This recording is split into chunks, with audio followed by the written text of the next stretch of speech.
Supreme court के जज क्या खुद अंबेडकर जी की मूर्ति को लेकर ग्वालियर हाई कोर्ट में लगाएंगे?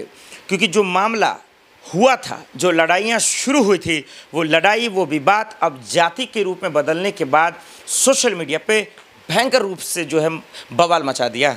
चंद्रशेखर आज़ाद ने खुल्लम खुल्ला ऐलान कर दिया और सुप्रीम कोर्ट से गुहार लगा दी कि सीजीआई महोदय, सीजीआई गवाई साहब, अगर आपके आदेशों को लोग नहीं मानेंगे, अगर आपकी बातों को लोग अगर नहीं मानेंगे, प्रशासन, वकील, बार एसोसिएशन नहीं मानेंगे, तो क्या वाकई में लोकतंत्र और संविधान एक नाम का रह गया है? क्या आज ये मनुवादी गुंडे के रूप में जो लोग आ रहे हैं, जो अंबेडकर जी का विरोध कर रहे हैं, जो गांधी जी का विरोध कर रहे हैं, जो संविधान का विरोध कर रहे हैं, जो मूर्ति नहीं लगने दे रहे हैं, इनको इतनी हिम्मत आ कहाँ गई इस हिंदुस्तान की ज़मीन पर, इस मुल्क के दहलीज पर? ये सवाल दर्शकों इसलिए कि सोचिए ना, अंबेडकर जी तो दरअसल जो है वो किसी जाति, किसी धर्म को लेकर तो नहीं वाहवाही कर रहे थे, वो तो हिंदुस्तान को लेकर संविधान उन्होंने बनाया ताकि SC ST OBC दलित चमार दुनिया जितने भी जाति और कास्ट के लोग हैं, जो दलित और पिछड़े लोग हैं, जो बड़े जाति के लोग उन पर जुल्म करते हैं, जो अपने तलवे चटवाते हैं, जो कई ऐसी खबरें आई जहाँ पर हम सबने देखा कि आदिवासियों के शक्ल पे ये जो शक्ल है इस पर पेशाब कराते नजर आए। वो इसलिए क्योंकि वो दलित था, वो चमार था, वो आदिवासी था, वो छोटी जाति का था, इसलिए। तो ये जो छूआछूत की लड़ाई थी, इन सब को किस तरीके से अंबेडकर जी ने दरअसल संविधान लिख कर निस्तो नाबूद किया, क्या उस बात की दुश्मनी है? क्या उस बात का बदला लेना चाहते हैं? और इसीलिए क्या आप ग्वालियर हाईकोर्ट में मूर्ति नहीं लगना देना चाहते? आप उसी की कसम खाते हैं और उसी का विरोध करते हैं, उसी के कानून की पाठ पढ़ते हैं और उसी का विरोध करते हैं। आप बताना क्या चाहते हैं? इसीलिए एक लंबा सा पैराग्राफ लिखते हैं, ये ख़त लिखते हैं चंद्रशेखर आज़ाद और पूरी तरीके से ट्विटर पर, यानी जो अब X हो गया है, उस पर अपनी बातों को रखते हैं और कहते हैं, माय लॉर्ड, या तो आप इंसाफ कीजिए या बता दीजिए कि क्या आज दलित पिछड़ों के उम्मीदों को क्या कुचला जा रहा है? दलित और पिछड़ों की जो एक उम्मीद है न्याय की, क्या उसको मारा जा रहा? क्या उस पर यह हमला तो नहीं है? और बिल्कुल है, मैं आपको बारीक से बताता हूँ। लेकिन ये गुहार CGI को लेकर, CGI गवाही को लेकर बिल्कुल ठीक है और मैं भी करना चाहता हूँ महोदय। जब MP पुलिस से नहीं संभाला जा रहा है, जब CM मोहन यादव से नहीं हो पा रहा है, तो आपसे अपील है माय लॉर्ड कि आप जाएं, आप आदेश दें, आप जजों की पीठ बनाएं या फिर आप कानून को अनुरोध करें और ग्वालियर हाईकोर्ट में बाबा जी की मूर्ति लगा दें। क्योंकि वहाँ के वकील पगला गए हैं, वहाँ के मनुवादी वकीलों को दरअसल जो है दिमाग पर सत्ता का नशा चढ़ गया है, क्योंकि उनके पीछे से कोई ना कोई मंत्री या नेता काम तो ज़रूर कर रहे हैं, नहीं तो उनके अंदर इतनी हिम्मत कहाँ से आएगी? हर वक्त वो संविधान की पाठ पढ़ते हैं, कसम खाते हैं, उसी को लेकर जज महोदय को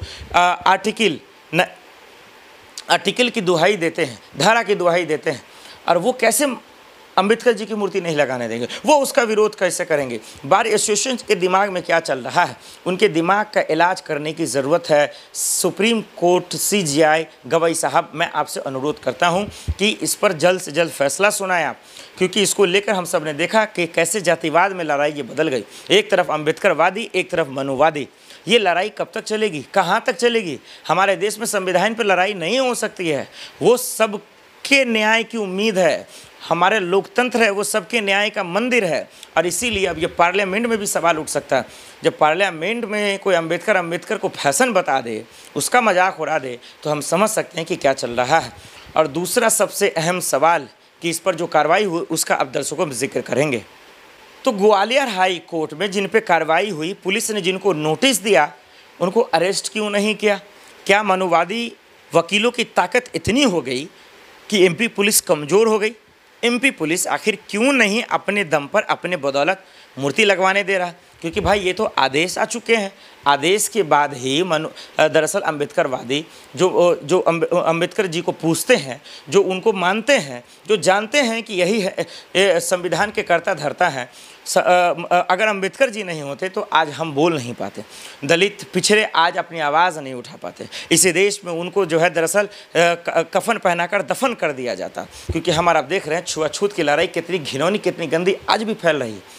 मंत्री सिर्फ आते हैं नाम वोट के लिए कुछ भी कह जाते हैं, लेकिन उसकी हैसियत नहीं है कि वो इस मसले पर बातचीत कर सके, छुआछूत को दूर कर सके, लोगों के बीच में एजुकेशन और तालीम की बातें करें। नहीं करेंगे। वो अपने बच्चों को यूक्रेन, रसिया और लंदन, अमेरिका भेज देंगे, लेकिन हमारे और आपके बच्चों को ये सरकारी स्कूल में ठूस देंगे जहाँ न पढ़ाई के नाम पर ढंढोरा पीटा जाता है, जहाँ कुछ नहीं है, न पेंसिल है, न कलम है और न ही सिस्टम दुरुस्त है। तो ऐसे में सबसे बड़ा सवाल है, सीएम मोहन यादव, आपकी जिम्मेदारी थी कि जब आदेश आया तो मूर्ति लगाने देना चाहिए आपको।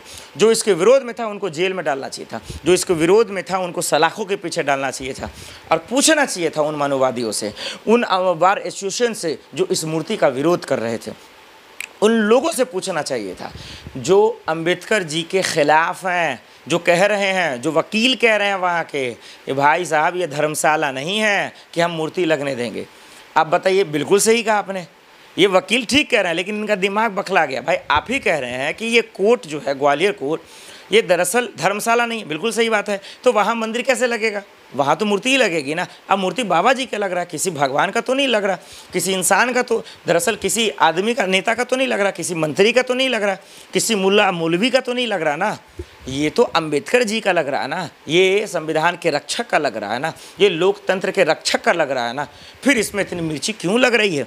तो इन वकीलों का दिमाग ख़राब हो गया है, इनके इलाज की ज़रूरत है। इनको सुप्रीम कोर्ट का डर नहीं है, इनको कानून का डर नहीं है, क्योंकि इनके पीछे जो काम कर रहे हैं दरअसल वो देश विरोधी हैं, वो दरअसल संविधान विरोधी लोग हैं, वो लोकतंत्र विरोधी लोग हैं। हमारे डेमोक्रेसी को ये निस्तो नाबूद करने की साजिश है, ये अंबेडकर जी को छोटा दिखाने की साजिश है। ये दरअसल जो है गोडसे के लोग हैं, गोडसे को पूजने वाले लोग हैं, और इसीलिए इस तरीके का कर्म करते नज़र आ रहे हैं। इसलिए एमपी पुलिस से अनुरोध है, उन्होंने जब ये मामला दर्शकों पूरा क्या हुआ कि जब ग्वालियर कोर्ट में मूर्ति लगाने पहुँचे अंबेडकरवादी लोग, उनके समर्थक लोग, तो अंबेडकर जी का विरोध करने वाले आ गए, लड़ाइयाँ शुरू हुई, बहस हुई, पुलिस मौजूद था। उसी के बीच में चंद्रशेखर जी का ये आरोप है कि भीम आर्मी के सेना को पीटा गया, उनको मारा गया पुलिस की मौजूदगी में। तो पुलिस, एमपी पुलिस से भी सवाल है। और उसके बाद जब ये सोशल मीडिया पे आर पार की लड़ाई शुरू हुई, शनिवार का वो दिन था, तो उसके बाद पुलिस को एक्शन लेना पड़ा। इन लोगों को नोटिस भेजा गया कि जवाब दो, आप ऐसा क्यों कर रहे हैं। जातिवाद में लड़ाई ये छिड़ गई। तो एमपी पुलिस की जिम्मेदारी है, ज़्यादा जिम्मेदारी है, क्योंकि वो जो चाहेंगे वही होगा। क्योंकि सीएम मोहन यादव को ये ऐलान करना पड़ेगा कि जब आदेश आ चुके हैं कोर्ट में मूर्ति लगाने का, तो फिर कौन माई का लाल रोक लेगा? किसकी इतनी हिम्मत आ जाएगी? कोई अगर ऐसा है तो उसका इलाज होना चाहिए, कोई ऐसा है तो कानूनी कार्रवाई उन पर होना चाहिए। इलाज का मतलब ये है कि कोई दादा होगा, कोई गुंडा होगा, कोई अपने आप को वो तोप समझ रहा है, तो वो अपने घर का है, हमारे ग्वालियर कोर्ट का नहीं है। क्योंकि ग्वालियर कोर्ट और देश का सिस्टम वो कहीं ना कहीं संविधान और लोकतंत्र से चलेगा। तो इसमें हीरोगिरी, दादागिरी हमारे अंबेडकर जी को लेकर, गांधी जी को लेकर ना करें। जो इनके विरोध में, जो मूर्ति के विरोध में है, उनसे गुजारिश है कि कम से कम नफरत न फैलाएं देश में, देश को बांटने और तोड़ने का काम ना करें। और जो इनके समर्थन में है, बिल्कुल आप लोग सही बात है, आवाज़ उठाएं और अंबेडकर जी का मूर्ति लगाने के लिए जो है सुप्रीम कोर्ट से, वहाँ के सिस्टम से, एमपी पुलिस से और सीएम मोहन यादव से गुहार लगाएं। क्योंकि आदेश आ चुके, उसके बाद ना लगना, ये कहीं ना कहीं लोकतंत्र और संविधान पर हमला नहीं, सबसे बड़ा सोची समझी साजिश के तहत ये हमला है।